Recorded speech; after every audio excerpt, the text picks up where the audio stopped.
Will You Snail is not a super well known game, but it actually has a pretty dedicated speedrunning community. And by community, I mean like 6 people that are incredibly dedicated to the game. A few months ago, Meister Morshin, I hope I'm pronouncing that right, would achieve a world record time of 13 minutes 35 seconds at 180 milliseconds, beating the previous record by just over a second. While the game is mostly glitch-free, there are a good handful of strategies that speedrunners have found using mostly intended game mechanics. The run starts with Morshin creating a new save file and immediately entering the menu. He turns off automatic difficulty, which is a feature that changes the difficulty of the game based on how you're playing. A few seconds after Morshin starts the run, Squid appears. Squid is the evil AI narrator, kind of like GLaDOS from Portal. While Squid is normally a super important part of the immersive game experience, in a speedrun he's actually a bit of an annoyance sometimes. Specifically because there are a lot of events that don't happen until after Squid says some long, drawn-out yapping session. For example, you have to wait for him to explain how the difficulty test works at the beginning of every single run for this door to open. Luckily, you can skip Squid's voice lines by pressing Q, but you still need to spam the button multiple times for multiple voice lines. So anyways, then Morshin takes a shortcut across the top of the level and skips the entire tutorial. And wait a second, what the hell was that? Here Morshin uses a feature called the glitch to get up to the exit of the level. It's only usable once you beat the game once. Those who know. You can perform the glitch by sitting in a 1x1x1 hole.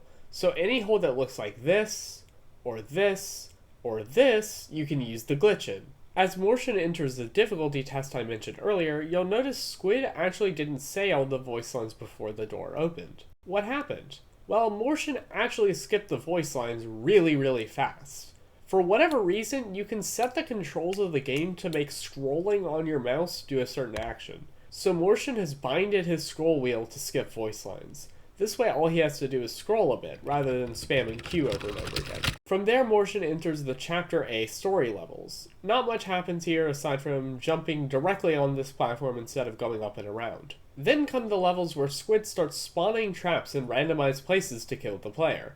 Luckily, on Infinitely Easy, speedrunners basically don't have to worry about these if they're fast enough. Morshin continues the run until the shooter levels, where the player gets a gun and has to shoot at enemies indestructible blocks. The gun always faces the same direction and fires at a constant rate, but you can actually produce more bullets at once by jumping. That only works for the upward-facing gun, though. The horizontal gun doesn't do that. Morshin then continues through Chapter A until the Chapter A boss, Splitty, or Blocky? Splitty? Which one is it, Jonas? He destroys the boss with ease and continues to Chapter B, the disco-themed chapter. Morshin takes an intentionally added shortcut to skip the puzzle levels, which aren't exactly designed for speedrunning. In the first difficult level of Chapter B, Morshin does something quite strange. He presses the self-destruct keybind and kills the player. Well, the lasers in this level turn on and off at various rates, meaning to get past these two lasers that are right next to each other, Morshin has to time things almost perfectly. So he resets the player at a certain position as a setup, so that all he has to do is hold right and the timing will always line up. Then he enters some more of the disco levels, including the levels where you have to press left and right to the timing of these arrows coming down above you. Here he performs another setup by resetting the player, this time twice. Most of the levels in the game have no strategies aside from optimized movement. However, in my opinion, the most interesting strategy is still to come. A few more levels are completed, and then Morshin enters the level where you're supposed to very slowly and carefully remove these blocks so you can get past. Speedrunners figured out that you can just jump over the top without ever having to pick up the gun. Then he continues forward and enters the boss battle for Chapter B, Mr. Dance, where, in my opinion, the most interesting strategy in the run occurs. Normally for this boss fight, you have to go around picking up the different types of guns to slowly bring down Mr. Dance's health for his 3 different phases. For years, this is what speedrunners were forced to do, until people realized an interesting mechanic that has to do with the horizontally facing gun. Remember earlier how I said that jumping to spawn extra bullets only works with the upward gun? Well, I lied. Kind of.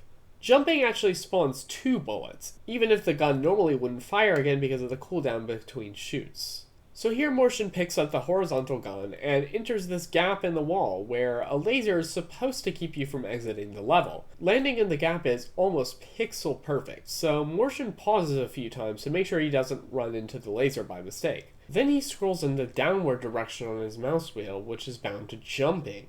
This makes it so he is constantly jumping, hitting his head on the ceiling and jumping again, over and over at a very fast rate, which creates tons of extra bullets all at once, killing Mr. Dance in a miraculously low amount of time.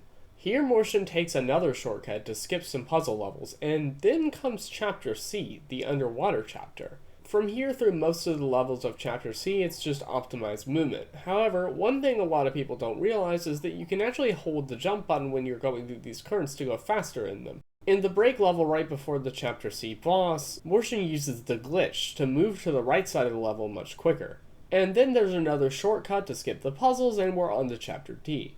And now we're approaching my second favorite strategy in the run. Most of the levels at the start of Chapter D have no special strategies, but in this particular basketball level, Mortian actually makes a mistake by sending the ball in the wrong direction. So he presses a little-known keybind, Ctrl-L, to hard restart the level. Then Mortian continues past a few more levels until here, where the second most interesting strategy in the run takes place. Normally in this level, you have to spend a long time moving the basketball past each wall individually to get into the basket and open the door, which then allows the player to enter this bubble, which then takes them upward to the ending. Speedrunners, however, jump into the bubble with the door closed. Then, once the bubble breaks, they do a mid-air double jump. Then it respawns on top of him, and this allows Mortian to use his downward velocity to go under the place the bubble normally can't get past and float up to the ending. Then Mortian enters the Chapter D boss, Helpy the Vacuum Cleaner, who you normally have to hit the basketball back and forth with until he runs out of battery, and then you can send the ball into his side of the room, killing him. Here, top speedrunners almost always attempt to perform an incredibly precise movement to hit the ball on Helpy's side, then jump on top of it and send it down to the ground, immediately killing the boss. However, the timing is incredibly precise, so Mortian actually misses the hit and has to wait a second before hitting the ball again. Then Mortian enters this room that's supposed to be an emotional moment, but he doesn't care. And this is the part of the game where Squid starts to go insane. Here we have the Bartender, a mini-boss that's basically just an RNG fest of pressing as many buttons as possible and dodging the randomly spawned drops and lasers. The next level with a strategy is the Snowman Mafia. When the game first came out, players had no way of skipping the mini-boss and had to patiently wait for the snowmen to shoot each other until one of the paths was open. However, the developer of the game, Jonas Tyroller, heard about how much of a pain this was to speedrunners and made it so this wall is walkthrough. Then Mortian easily completes the next few levels and arrives at the final boss. He defeats the first phase of the boss, then gets pretty good RNG with the second phase, which is almost entirely RNG based. And at this point, if Mortian does the math, he basically knows he has the world record, if he doesn't somehow screw up the ending where you literally cannot die.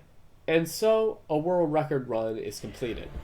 This run was terrible.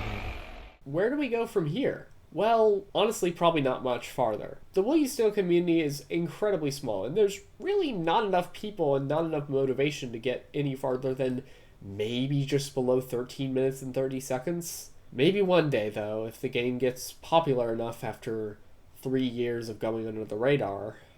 Which reminds me, you should totally play this game if it seems like you would enjoy it, and share it with your friends!